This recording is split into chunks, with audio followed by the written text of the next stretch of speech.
Teman friendly, bertemu lagi dengan saya di live Instagram kita, mini coaching series transformasi sales offline menuju sales online. Nah, teman-teman friendly sudah membangun personal branding masing-masing nih. Nah, kalau belum, segera nih, supaya bisa melejitkan bisnis sosial media di sosial media teman-teman nih tentunya ya. Jadi, segera bangun personal branding teman-teman nih. Kalau belum tahu nih bagaimana membuat atau membangun personal branding, nggak perlu khawatir. Kemarin kita sudah membahas nih bagaimana membangun personal branding di mini coaching series kita part yang ketujuh bersama narasumber kita, icebreaker nomor 1 Indonesia, Ferdi Kawi dari personal branding to closing. Nah, bagi yang teman-teman ketinggalan nih sesi yang hari kemarin, nggak perlu khawatir. Teman-teman Friendly bisa saksikan di IGTV di akun Friendly Property nomor 1 ini. Nah, pada malam hari ini teman-teman Friendly, kita akan kembali membahas dari sisi religi. Kita akan belajar mindset sukses berbisnis ya. Nah, tentunya banyak mindset sukses berbisnis yang teman-teman Friendly miliki. Ada yang sukses secara materi, ada yang sukses secara sosial. Nah, pada malam hari ini kita akan belajar mindset sukses berbisnis untuk memuliakan nama Tuhan. Baik, di mini coaching series kita, di part yang ke-8, kita akan membahas glory business mindset. Bersama narasumber kita pada malam hari ini yang juga di mini coaching series kita minggu kemarin sudah men-sharingkan bagaimana kita menghadapi pandemi ini dengan bersyukur. Nah, beliau juga seorang mentor muda-mudi milenial dari Jakarta Utara. Nah, tanpa lama lagi saya akan sambut dan bergabung bersama kita narasumber kita, Coach Dave dari Jesus.com 2019. Baik, kita langsung koneksikan. Malam teman-teman yang sudah tune in, terima kasih. Kita akan menunggu tersambung dengan narasumber kita, Coach Dave. Untuk malam ini kita akan membahas Glory Business Mindset. Baik, saya coba untuk joinkan lagi sebentar. Nah, kita lagi waiting for Jesus.com 2019. Luar biasa. Baik. Malam Coach Dave, shalom. Shalom malam. Kabar sehat Coach? Luar biasa sehat. Baik. Business Mindset. Saya ketikkan terlebih dahulu di judulnya nih. Baik. Luar biasa. Yang penting kita selalu harus sehat nih ya teman-teman ya. Untuk di masa pandemi ini jangan sampai performa dari antibodi kita turun karena itu rentan sekali kita bisa terkena dari penyebaran virus COVID-19. Ya Coach ya. Minggu ini bagaimana progres Coach Dave? Luar biasa. Kita masih tetap sama mengerjakan proyek-proyek keselamatan, proyek jiwa. Wah, jadi walaupun di masa pandemi tetap dari rumah bisa memberkati banyak teman-teman friendly lainnya tentunya ya. Yes. Luar biasa. Baik, Coach Dev, malam ini kita akan membahas nih bagi teman-teman friendly juga yang mungkin bingung nih. Aduh, saya mau sukses kayak gimana sih? Aduh, mindset yang kayak gimana ya yang saya butuhkan ya? Seperti itu ya. Karena begitu banyak mindset di dunia ini yang sebenarnya juga absurd lah kalau kita bilang. Jadi belum benar-benar menjurus apa sih dan bagaimana sih gitu. Nah, mungkin pada malam hari ini saya akan membantu teman friendly untuk belajar bagaimana menciptakan suatu mindset sukses berbisnis dengan glory business mindset bersama Coach Dave. Nah, nanti bagi teman-teman friendly yang mau bertanya, silakan bertanya di komen di bawah ini mengenai materi pada malam hari ini. Baik, Coach Dave, tanpa berlama lagi kita sudah nggak sabar. Aduh, business mindset yang glory ini bagaimana nih? Silakan Coach Dave. Oke, selamat malam sobat sukses semua. Malam ini saya mau memberikan tips tentang berbisnis dengan memakai pola pikir surgawi. Pola pikir surgawi. Wow, luar biasa teman-teman friendly. Oke, jadi kita akan belajar bagaimana memiliki pola pikir surgawi dari kalimat glory. Di mana kita akan menjabarkan huruf demi huruf yang akan menuntun kita dan memberikan kita sebuah paradigma surgawi di dalam bekerja dan berbisnis. Wow, apa aja itu dari 5 glory tadi, Coach Dave? Oke, mungkin boleh aku mulai ya kali ya? Silakan Coach Dave. Oke, begini sobat sukses semua. Kita hari ini akan menjabarkan dari kata glory. Pertama kita akan mengambil dari huruf G. G yang menuju kepada kalimat God Center, yang artinya berpusat kepada Tuhan. Okay. Yes. G for God Center. Hmm. Artinya segala hal yang kita lakukan selalu berpusat kepada Tuhan dan untuk kemuliaan Tuhan. Berpusat dan untuk kemuliaan Tuhan. Baik, Coach. Yes. Poin yang pertama daripada God Center yang adalah selalu meminta arahan dari Tuhan. Penting sekali ini ya. Mari kita ambil ayatnya dari kitab Mazmur 27 ayat 11. Baik. Pemazmur berkata Mazmur seperti ini. 27 ayat 11. Tunjukkanlah jalanmu kepadaku ya Tuhan, dan tuntunlah aku di jalan yang rata oleh sebab seteruku. Mazmur 86 ayat 11 berkata demikian. Tunjukkanlah kepadaku jalanmu ya Tuhan, supaya aku hidup menurut kebenaranmu. Bulatkanlah hatiku untuk takut akan namamu. Mazmur 25 ayat 4 berkata, beritahukanlah jalan-jalanmu kepadaku ya Tuhan, tunjukkanlah itu kepadaku. Hal ini dilakukan oleh Daud dan Yosua ketika mereka mau berperang. Ketika mereka menghadapi sebuah situasi yang pelik. Mereka datang ke dalam hadirat, mereka meminta strategi surgawi. Karena mereka tahu bahwa apabila mereka bersama dengan Tuhan, kemenangan gilang gemilang yang didapat. Begitu juga dengan kita.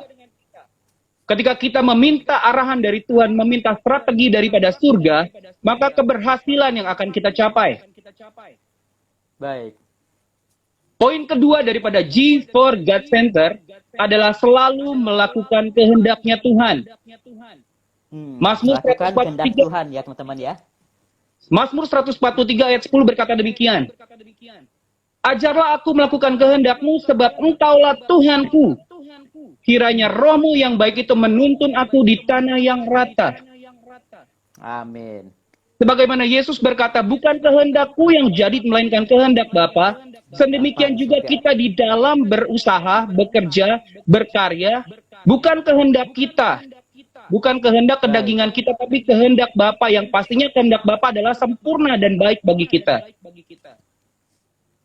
Poin ketiga, selalu mengandalkan Tuhan dan bergantung kepadanya. Andalin Tuhan selalu nih ya, teman-teman family ya. Firman Tuhan berkata, terkutuklah orang yang mengandalkan manusia, yang mengandalkan kekuatannya sendiri dan hatinya yang menjauh daripada Tuhan. Jangan andalkan diri sendiri, teman. Ini firman berkata nih. Ia akan seperti semak bulus di padang berantara, ia tidak akan mengalami datangnya keadaan baik. Ia akan tinggal di tanah angus di padang gurun di negeri orang asing yang tidak berpenduduk. Diberkatilah orang yang mengandalkan Tuhan, yang menaruh harapannya pada Tuhan. Ia akan seperti pohon yang ditanam di tepi air, yang merambat akar-akarnya di tepi batang air, dan yang tidak mengalami datangnya panas terik, yang daunnya tetap hijau, yang tidak khawatir dalam tahun kering, dan yang tidak berhenti menghasilkan buah.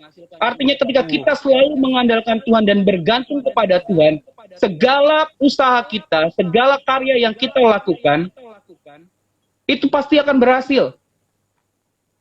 Karena bukan kekuatan kita, tapi kekuatannya Tuhan, roh Tuhan yang bekerja di dalam kita, bersama-sama dengan kita dan bagi kita.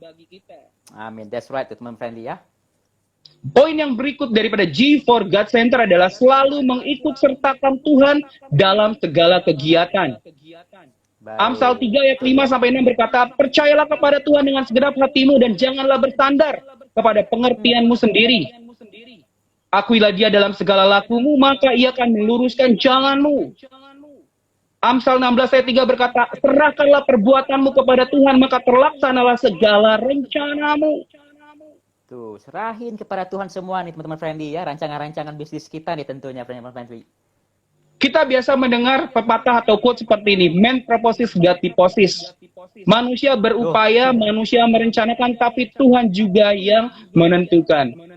Ketika kita mengikut sertakan Tuhan di dalam segala kegiatan kita, artinya di situ ada kuasa Tuhan, ada perlindungan Tuhan, ada sekina glorinya Tuhan, dan ada Tuhan di sana bagi kita.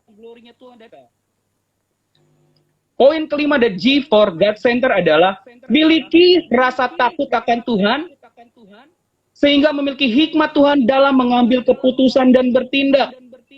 Hmm. Karena tanpa rasa takut akan Tuhan, kita akan seringkali mengambil keputusan berdasarkan emosi dan bertindak gegabah atau terburu-buru. Itu dia. Besar. Hati-hati teman ya. Mazmur 111 Jadi ayat 10 jangan berkata mengambil. demikian. Baik, silakan Pak Pastor Dev. Pak Firman. Permulaan hikmat adalah takut akan Tuhan. Semua yang melakukannya berakal budi baik. Puji-pujian kepadanya tetap untuk selamanya. Hmm. Lalu firman Tuhan yang lain berkata, takut akan Tuhan adalah permulaan pengetahuan, tetapi orang bodoh menghina hikmat dan didikan. Amsal 15 ayat 33 berkata, takut akan Tuhan adalah didikan yang mendatangkan hikmat dan kerendahan hati mendahului kehormatan. Jadi ketika kita memiliki rasa takut akan Tuhan, kita memiliki hikmat. Kita berhati-hati dalam bertindak, kita berhati-hati dalam mengambil keputusan.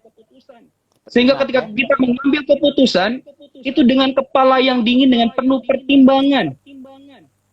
Dengan penuh kearifan dan kebijaksanaan. Bukan sekedar mengikuti emosi, dan bukan juga sekedar mengikuti daripada nafsu daging kita. Dengan memiliki takut akan Tuhan, maka kita akan memiliki hati yang bersih dan menjadikan Tuhan sebagai pusat kehidupan kita, di mana hal ini menjauhkan kita dari sebuah kesalahan yang mungkin kita akan perbuat, bahkan daripada sebuah bencana yang bisa terjadi. Yakobus 3:16 berkata demikian, di mana ada iri hati dan mementingkan diri sendiri, di situ ada kekacauan dan segala macam.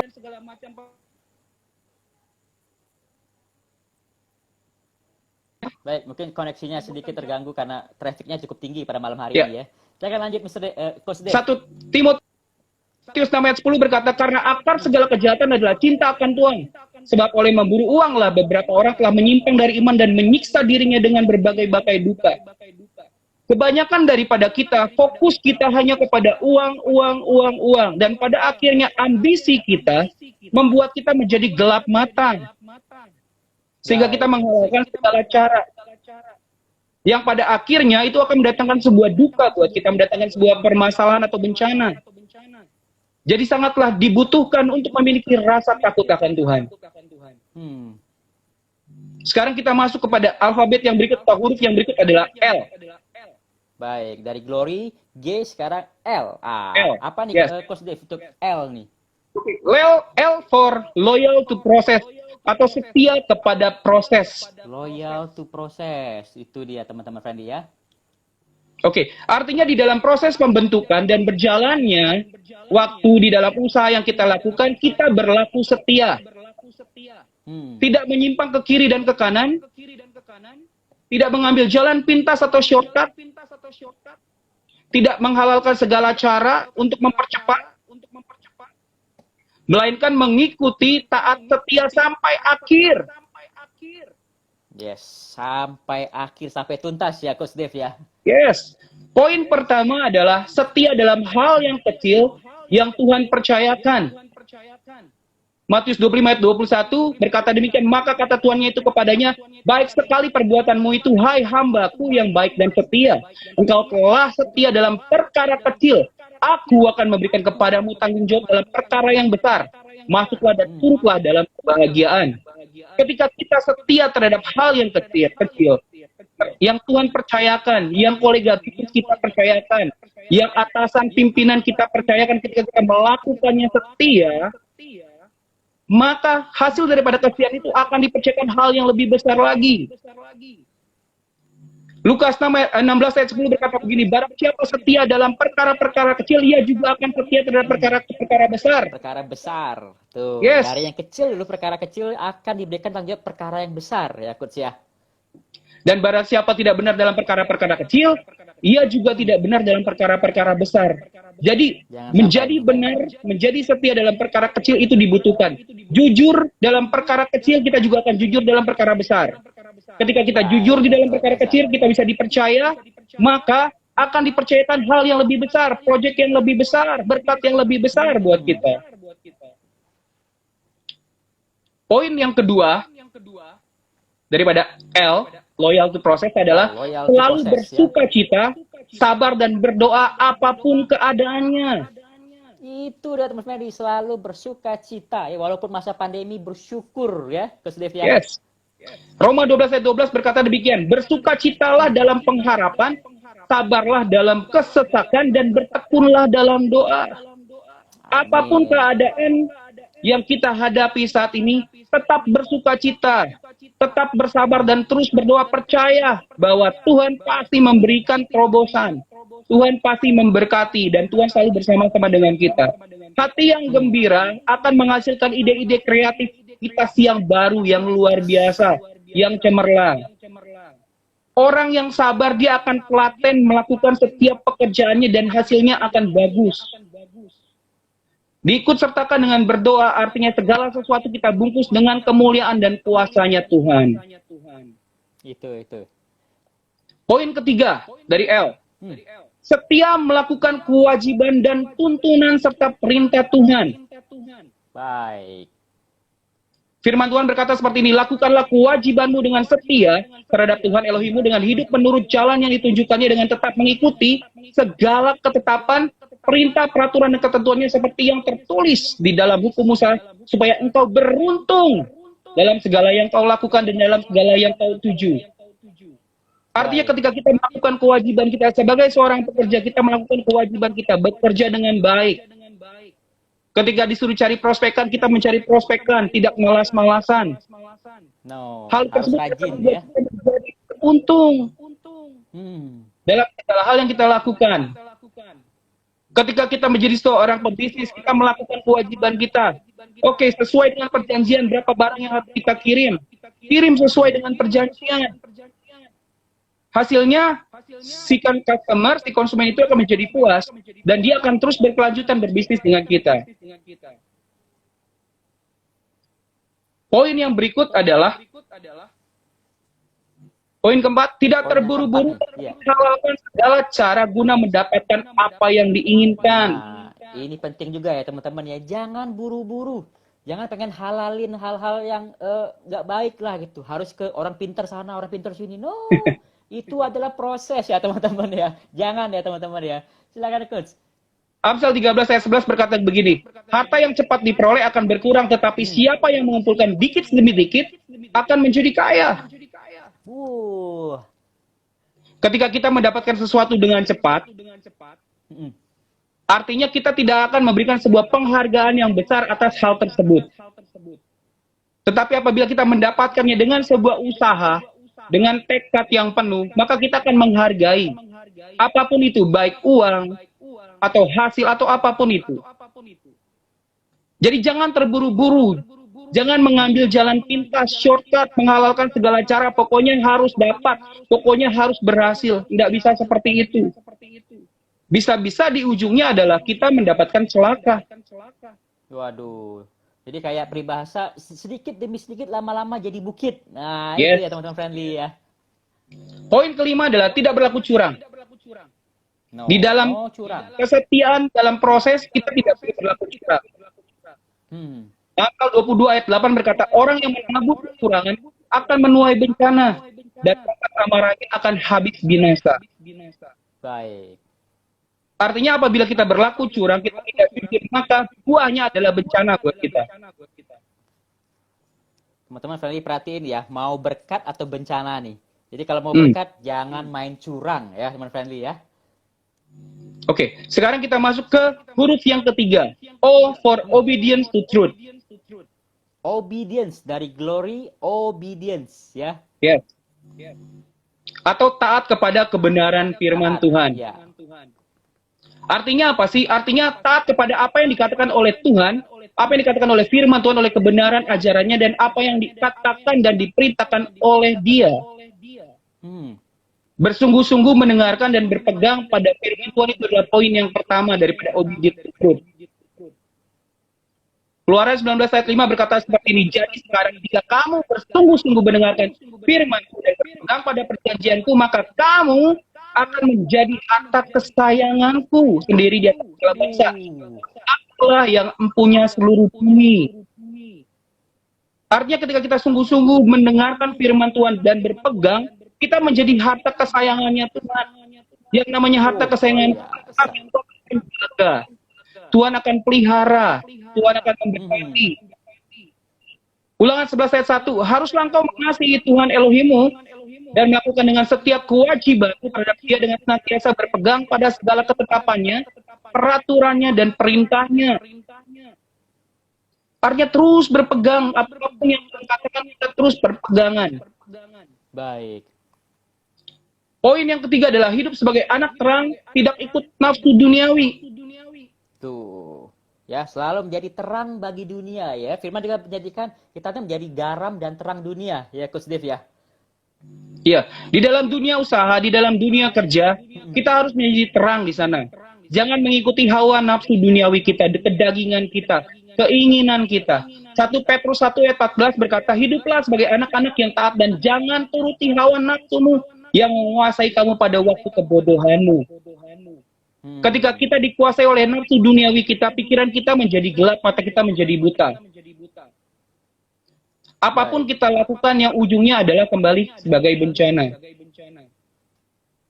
Seperti itu. Baik. Poin Jadi yang ini selanjutnya. teman-teman ya, harus taat ya, Coach ya. Yes. Baik, yang berikutnya silakan, Coach. Poin ketiga adalah taat melakukan kepada semua yang dikatakan Tuhan. Taat 1 Petrus 3 ayat 6 sama seperti yes. 1 Petrus 3 ayat 6 sama seperti Sarah taat kepada Abraham dan menamai dia tuannya, dan kamu adalah anak-anaknya jika kamu berbuat baik dan tidak takut akan ancaman. Sama seperti Yosua ketika Tuhan memberikan kepadanya instruksi untuk mengitari benteng Yeriko. Itu tidak masuk akal, tapi dia lakukan, dan apa yang terjadi? Kemenangan. Tembok Yeriko itu runtuh. Terkadang apa yang Tuhan minta untuk kita lakukan tidak masuk akal kita, tapi ketika kita taat melakukannya, keberhasilanlah yang kita dapat. Poin yang berikut adalah miliki iman yang patuh dan bertindak. Tuh, iman yang patuh dan bertindak. Harus patuh, harus bertindak nih. Nggak boleh delay. Harus patuh dan bertindak langsung ya. Oke. Memiliki sebuah ketaatan itu tidak berarti banyak apabila kita tidak melakukannya. Sama seperti halnya iman tanpa perbuatan adalah sia-sia. Hakikatnya mati, ya, sia-sia. Yes. Ibrani 11 ayat 7 berkata seperti ini. Karena iman, maka Nuh dengan petunjuk Tuhan tentang sesuatu yang belum kelihatan dengan taat mempersiapkan bahtera untuk menyelamatkan keluarganya, dan karena iman itu ia menghukum dunia dan ia ditentukan untuk menerima kebenaran sesuai dengan imannya. Ketika Tuhan bilang lakukan A, patuh aja, nggak masuk akal, fine, no problem. Yes. Glinding bersama dengan Tuhan. Ikuti kecepatan dan iramanya Tuhan. Poin yang berikut adalah mematuhi dan menghormati atasan atau pimpinan. Ini ya harus patuh. Bagian daripada obedience to truth adalah kita menghormati, kita mematuhi dan menghormati atasan atau pimpinan kita atau superior kita. Ibrani 13 ayat 17 berkata seperti ini. Taatilah pemimpin-pemimpinmu dan tunduklah kepada mereka, sebab mereka berjaga-jaga atas jiwamu sebagai orang-orang yang harus bertanggung jawab atasnya. Dengan jalan itu mereka akan melakukannya dengan gembira, bukan dengan keluh kesah, sebab hal itu tidak akan membawa keuntungan bagimu. Sebagai seorang bekerja yang berada di bawah pengawasan, di bawah kontrol seorang pemimpin, kita harus mematuhi dan menghormati atasan kita. Karena sudah pasti dia juga ingin berhasil. Otomatis dia juga ingin karyawannya, timnya, stafnya juga melakukan yang terbaik dan berhasil. Karena keberhasilan daripada karyawan dan tim adalah keberhasilan daripada seorang pemimpin. Baik. Itu seperti Joshua patuh sama Musa sebagai pemimpinnya saat itu ya. Yes. Betul, seperti itu. Sama seperti para rasul patuh kepada Yesus. Ketika Yesus masih di dalam dunia ini bersama-sama dengan mereka. Kita akan masuk kepada huruf yang berikut daripada kata glory. Baik. Kita akan masuk Jadi kepada teman-teman R. tadi ya, kita udah belajar nih dari glory business mindset. Apa aja sih? Mungkin teman-teman friendly yang sedang tune in juga bingung nih. Kita mau ngapain? Di situ ada Hai Rainbow IG 77, thank you udah join terus. Jadi mungkin bagi teman-teman friendly yang menyaksikan bingung nih, mindset bisnis sukses itu kayak gimana sih? Seperti apa sih? Mungkin ada teman yang bingung juga seperti itu. Nah, pada malam hari ini kita akan mengajarkan bagaimana bisnis mindset yang sukses untuk memuliakan nama Tuhan, ya, dengan glory business mindset. Nah, dari kata glory ada G, L, O, R, dan Y. Nah, dari G yang pertama, kita harus God-centered. Jadi, dari bisnis kita, dari semua peluang bisnis kita harus God-centered. Tujuannya itu untuk memuliakan nama Tuhan, untuk memberkati banyak orang dan memuliakan nama Tuhan. Jadi, God-centered. Semuanya harus tertuju kepada Tuhan. Nah, dari L, itu loyal to process. Ini penting banget nih buat teman-teman friendly nih. Jangan buru-buru. Loyal to process. Kalau kita harus mengalami jatuh bangun, ya harus mengalami jatuh bangun. Kita harus mengalami pandemi, ya kita harus mengalami pandemi karena kita supaya loyal to process, ya. Nah, yang ketiga, obedience. Jadi taat nih, taat kepada apa dan perintah Tuhan, taat apa rancangan damai sejahtera Tuhan, taat kepada tuntunan daripada Tuhan. Jangan teman-teman mau cepat jadinya curang, ya coach ya. Mau cepat jadinya menggunakan kekuatan ini itu gitu ya. Orang pinter sana, orang pinter sini. No, teman-teman friendly. Kita harus taat nih apa perintah Tuhan kita. Kita harus taat juga kepada firman Tuhan kita. Karena kita juga mau bisnis yang bersih. Nah, bisnis yang bersih inilah yang memuliakan nama Tuhan, yang menyenangkan hati Tuhan tentunya. Baik, selamat bergabung Galeri Kopi Cantik. Thank you udah bergabung. Tune in terus bagi teman-teman yang masih tune in di live Instagram kita pada sesi mini coaching series kita pada malam hari ini, Glory Business Mindset. Nah, mungkin ada teman-teman friendly yang bingung lagi nih, masih belum jelas nih. Mungkin dari goal setting yang sudah teman-teman friendly tetapkan, mungkin memuliakan Tuhan nggak sih? Nah, silakan tanya di sini, nanti kita berdiskusi sama-sama bersama narasumber kita, Coach Dave. Baik, kita akan lanjutkan lagi dari Glory Business Mindset. Tadi ada G, L, O, dan sekarang kita menuju R. Nah, apa ini Coach Dave dari R nih kita belajar nih? Baik, sobat sukses. R itu reverse atau R for Real Spirit of Excellence. Real Spirit for Excellence. Roh yang unggul. Roh yang unggul, baik. Artinya apa sih? Artinya roh yang unggul yang berasal dari Tuhan, yang membuat kita melakukan semua dengan terbaik yang kita bisa lakukan. Roh yang unggul ini sudah Tuhan berikan kepada kita sejak kita diciptakan, karena kita diciptakan dalam gambar dan rupa Tuhan. Baik. Pertanyaan berikutnya, mengapa kita harus memiliki spirit of excellence? Baik di dalam dunia kerja, atau di dalam dunia usaha, atau dalam aspek-aspek kehidupan yang lain. Yang pertama, ada 3 alasan utama. 3 alasan, ya. Mengapa kita perlu memiliki spirit? Yang pertama, karena hidup adalah sebuah persaingan. Hidup sebuah persaingan. Nah, maka kita butuhkan tuntunan Roh Kudus ya, roh yang unggul nih. 1 Korintus 9 ayat 24. Nanti saudara bisa baca di sana. Hidup ini adalah ajang persaingan yang kadang terlihat kejam. Contohnya, di jalanan kita sering melihat bahwa sopir metro mini bersaing untuk mendapatkan penumpang. Mereka kebut-kebutan, ugal-ugalan demi mendapatkan satu penumpang. Ya, itu mikrolet itu ya. Waduh, itu empit-empitan, tantin, cuma dapetin 1 orang doang. Wah, itulah dunia kita ya, Coach Dave ya. Yes. Contoh kedua, di kantor, para karyawan bersaing memperebutkan posisi kedudukan. Baik. Contoh yang ketiga, di sekolah, para murid bersaing menjadi juara kelas. Jadi hidup adalah sebuah persaingan, hidup adalah sebuah kompetisi. Dan di dalam persaingan itu akan menghasilkan 2 jenis manusia, 2 tipe manusia. 2 jenis. Yang pertama adalah pemenang, yaitu orang yang memenangkan daripada pertandingan, persaingan. Yang kedua adalah orang yang kalah, yang tersisih daripada persaingan. Baik. Lalu apa yang membedakan si pemenang dan si pecundang? Jawabnya simpel. Sikap, attitude. Sikap dan attitude nih. Attitude pemenang ya, Coach ya. Yes, si pemenang memiliki sikap yang selalu memiliki spirit of excellence dalam melakukan sesuatu.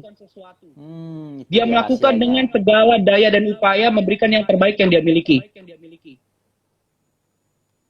Yang kedua alasannya adalah mengapa kita perlu memiliki spirit of excellence. Baik, yang kedua Hanya teman-teman sedikit friendly orang saja yang sampai kepada puncak. Kebanyakan daripada kita sering ketika menghadapi masalah mundur. Itu sebabnya kita perlu memiliki spirit of excellence yang terus mendorong dan memberikan kita semangat dan kekuatan untuk terus berkarya, untuk terus melakukan. Alasan ketiga adalah spirit of excellence adalah spirit atau semangat yang berasal dari Tuhan. Kejadian 1 ayat 31 itu setelah selesai menciptakan dunia seisinya, Tuhan melihat apa yang diciptakannya itu sebagai sungguh amat baik. Sungguh amat baik nih teman-teman friendly ya.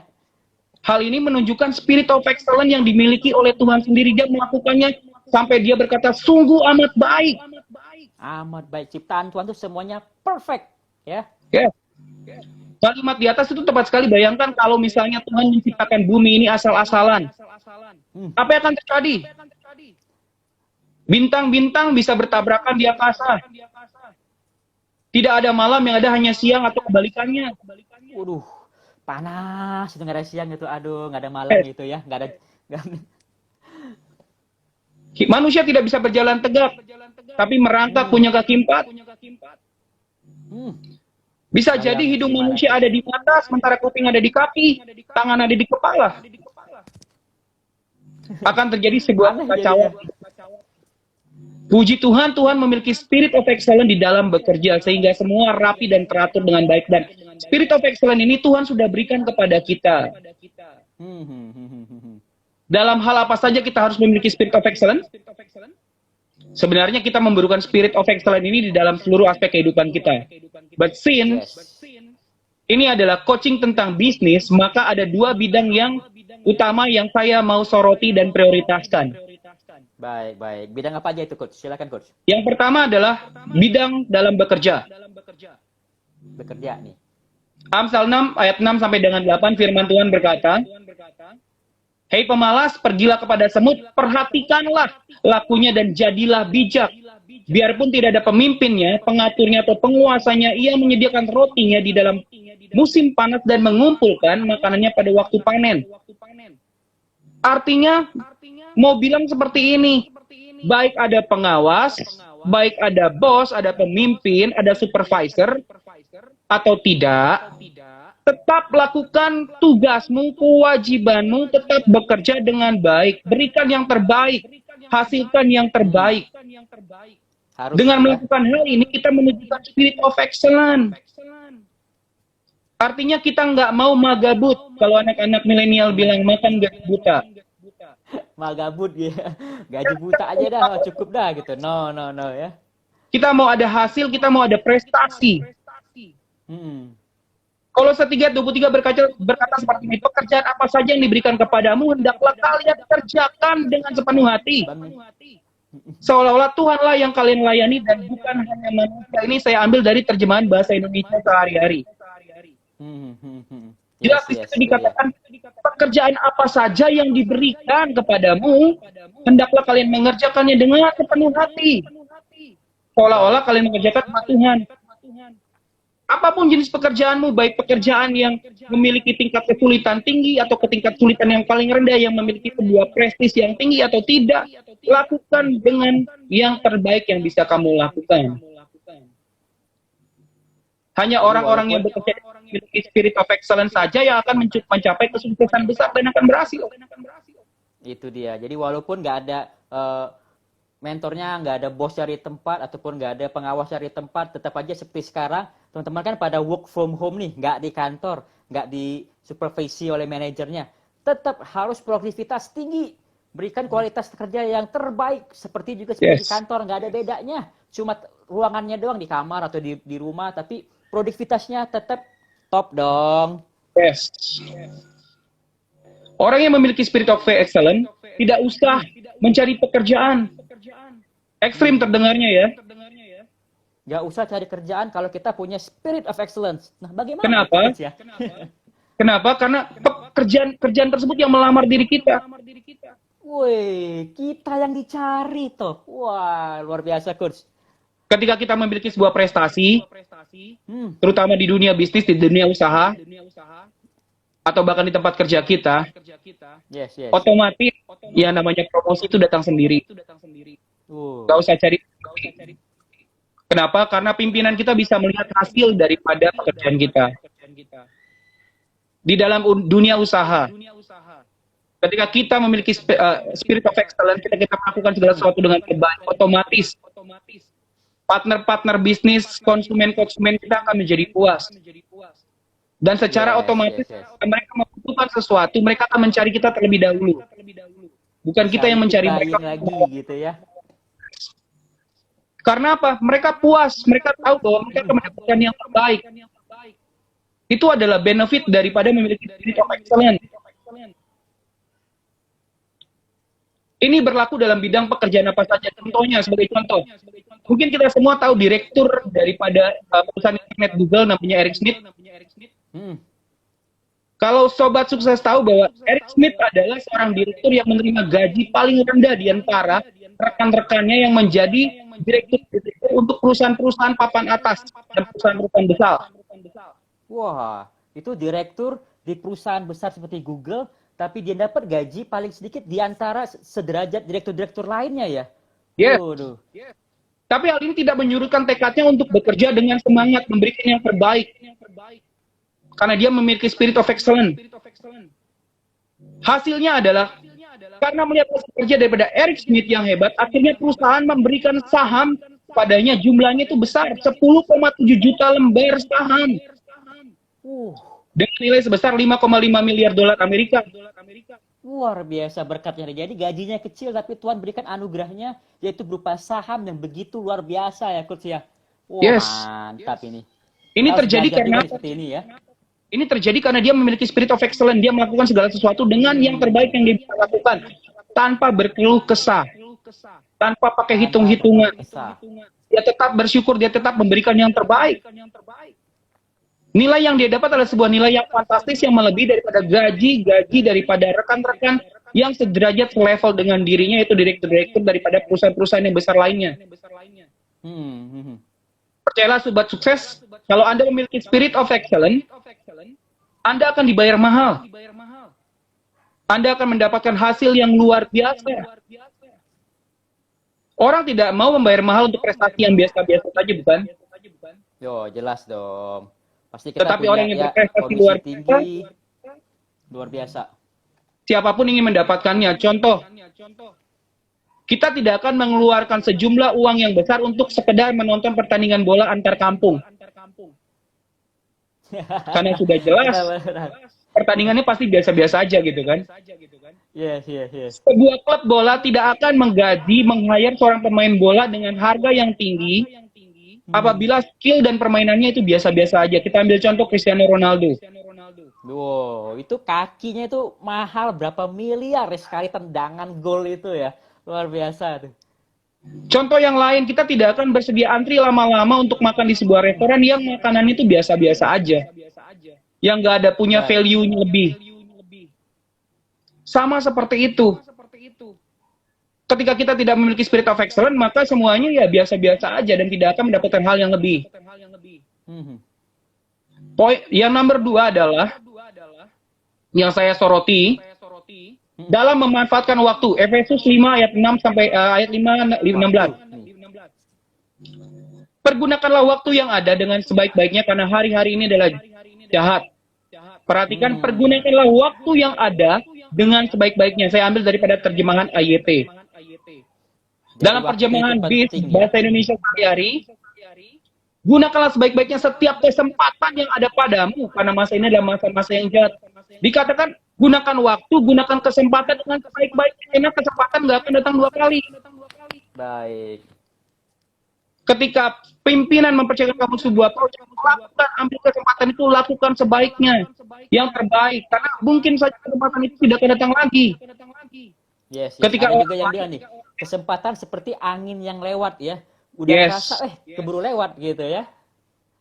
Ketika kesempatan itu kita tidak ambil, diberikan kepada orang lain dan orang itu memiliki spirit of excellence, maka otomatis kedepannya dia yang akan terus dipilih.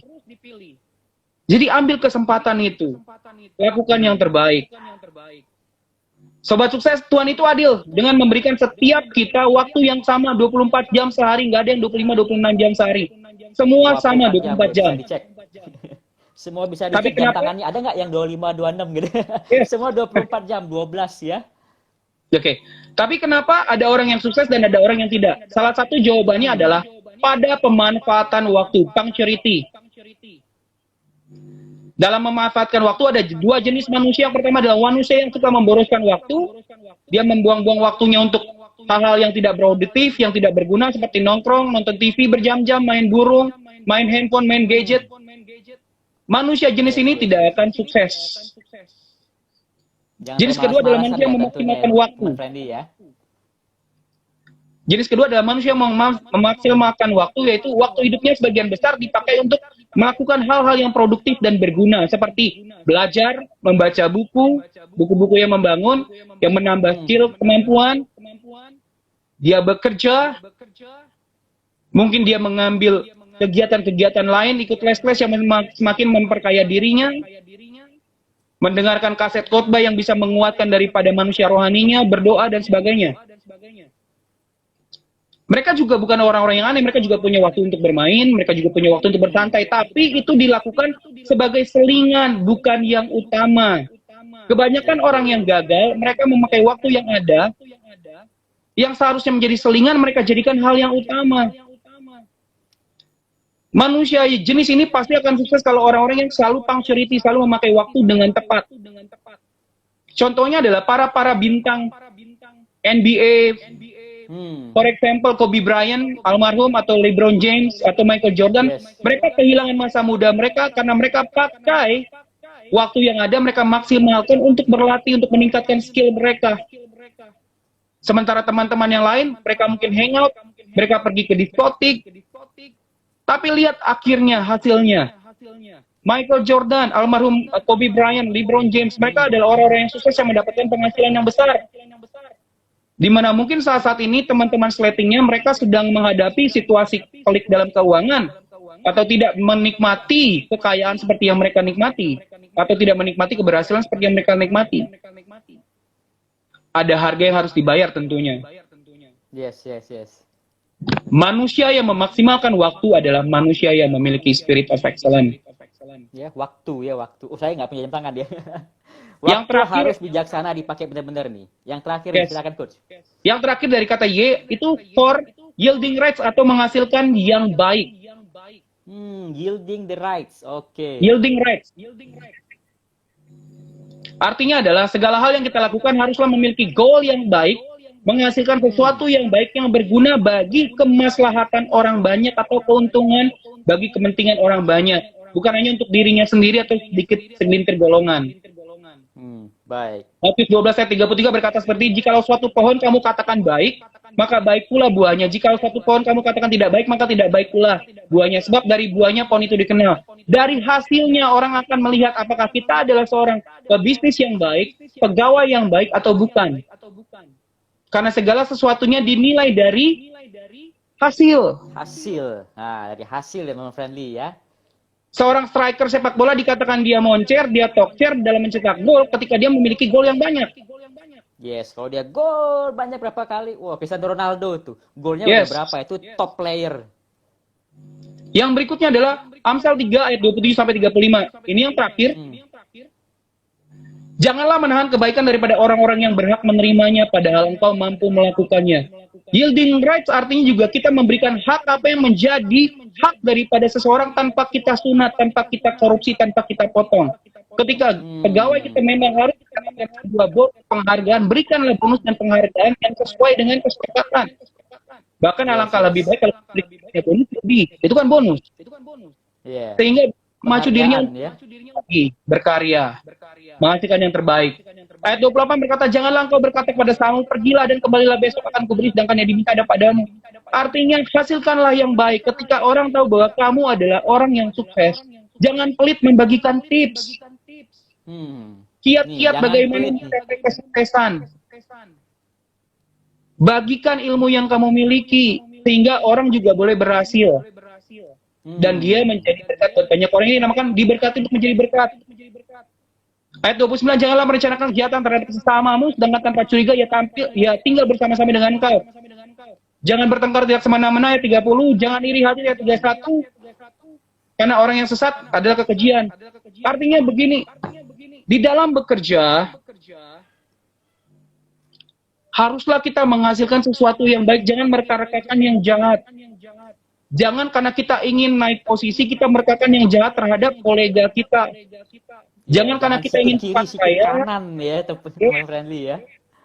kita melakukan hal-hal yang kurang, kita sokok kiri, sokok kanan, pakai dukun. Jangan juga mencari pertengkaran dengan siapapun, baik dengan kolega, partner bisnis, konsumen. Kenapa? Mendatangkan kerugian buat kita. Yes. Jangan iri kalau ada orang yang sukses atau berhasil, tapi bersyukur, rayakan keberhasilannya dan belajar dari dia. Gitu. Maka kita pun akan menghasilkan sesuatu yang baik, yielding rights. Ayat penutup, ayat 33-nya berkata seperti ini sampai 35. Tuhan ada di dalam rumah orang fasik, tetapi tempat kediaman orang benar diberkatinya. Apabila ia menghadapi pencemooh, maka ia pun mencemooh. Ia di sini adalah Tuhan. Tetapi orang yang rendah hati dikasihaninya. Orang yang mewarisi kehormatan, tetapi orang yang begal akan menerima cemooh. Itu sebabnya kita harus memiliki pola pikir glory di dalam usaha dan dalam glory ya. Ya, itu ya teman-teman. Jadi malam hari ini bersama Coach Dave kita udah belajar nih bagaimana glory business mindset. Tentunya bagaimana kita bekerja ini untuk memuliakan nama Tuhan juga. Jadi tidak hanya saya mau kaya, diri kaya aja deh yang kaya, orang lain ya masa bodoh gitu. Tidak juga. Nah, dengan glory business mindset ini kita ada 5 langkah atau 5 poin dari glory. Dari kata glory ada G, L, O, R dan Y. G yang pertama yaitu God centered. Jadi kita harus tertuju kepada Tuhan, hasil kerja kita juga tertuju kepada Tuhan, goal setting kita juga tertuju kepada Tuhan untuk memuliakan nama Tuhan tentunya. Yang L kedua itu loyal to proses. Jadi harus setia pada proses yang teman-teman alami. Baik itu proses yang tidak mengenakan, terutama di masa pandemi ini ya. Semua juga mengalami krisis. Baik itu krisis siklus 10 tahun dan krisis yang lain, teman-teman harus tetap loyal. Ya, jalani terus step by step, nggak bisa orang-orang naik tangga dari tangga yang pertama langsung naik 10 gitu kan nggak nyampe, harus tangga 1, kedua, ketiga. Nah, dari kata yang ketiga yaitu di huruf ketiga, obedience, taat, harus taat kepada Tuhan, harus taat kepada perintahnya, harus taat kepada guidance yang diberikannya dari mentor teman-teman, dari pastor teman-teman ataupun dari keluarga atau siapa, terutama juga dari Tuhan. Tuhan sudah berikan firman-Nya, Tuhan sudah berikan peraturannya ataupun juga tuntunannya, teman harus taat, lakukan. Ya, seperti Yosua 6 hari suruh diam. Tuhan gimana caranya? Kita mau perang ini 6 hari suruh diam gitu kan. Terus menghancurin tembok Yeriko hari yang ketujuh keliling nyanyi-nyanyi. Waduh, kan aneh Tuhan. Tapi harus taat apa perintah Tuhan. Walaupun sedikit nggak masuk di akal kita, ya wajar lah, kita manusia, otak kita terbatas ya, Coach Dave ya. Yang keempat itu ada R, real spirit for excellence. Nah ini real spirit for excellence atau roh yang unggul. Jadi pekerjaan kita harus kita berikan yang terbaik, bukan setengah-setengah atau kalau gaji gua segini ya segini aja lah performanya. Tidak, kita lakukan pekerjaan kita ataupun bisnis kita seperti kita lakukan kepada Tuhan. Siapapun itu, apapun bisnis teman-teman, mau jualan online, jualan baju, jualan masker, bisnis jasa, asuransi, networking, apapun itu, berikan yang terbaik untuk Tuhan. Dan yang pentingnya juga, real spirit for excellence, bagi teman-teman yang sekarang seperti saya, bekerja dari rumah, tetap berikan performa yang terbaik seperti Anda atau melebihi bekerja di kantor. Tanpa ada direktur atau manajer yang mensupervisi, tetap pekerjaan teman-teman harus excellent. Ya, dan yang terakhir adalah yielding rights atau hasilkan yang terbaik, hasilkan baik, goal yang baik dan jadi berkat bagi banyak orang.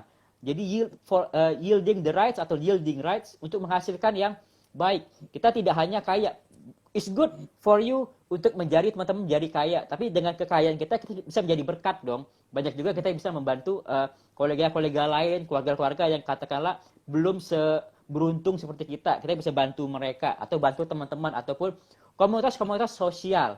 Ya, teman-teman, itu dia dari Glory, G-O-L dan Y. Mungkin Coach Dev, saya mau tanya juga nih, pertama tentang Real Spirit for Excellence. Ini banyak sekali Coach tantangan di zaman milenial ini.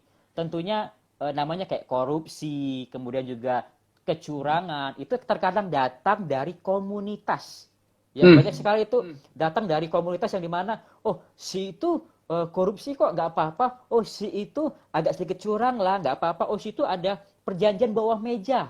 Nah itu bagaimana Coach untuk kita tetap mempertahankan excellence-nya kita di tengah-tengah komunitas yang ya agak meracuni seperti itu Coach? Sebenarnya dari 5 hal ini Glory, 1, 2, 3, 4, 5 ini saling berkaitan. Bagaimana kita bisa memiliki spirit of excellence atau roh yang unggul adalah dengan cara yang pertama God center, mata kita tertuju pada Tuhan. Cara yang kedua adalah loyal to process.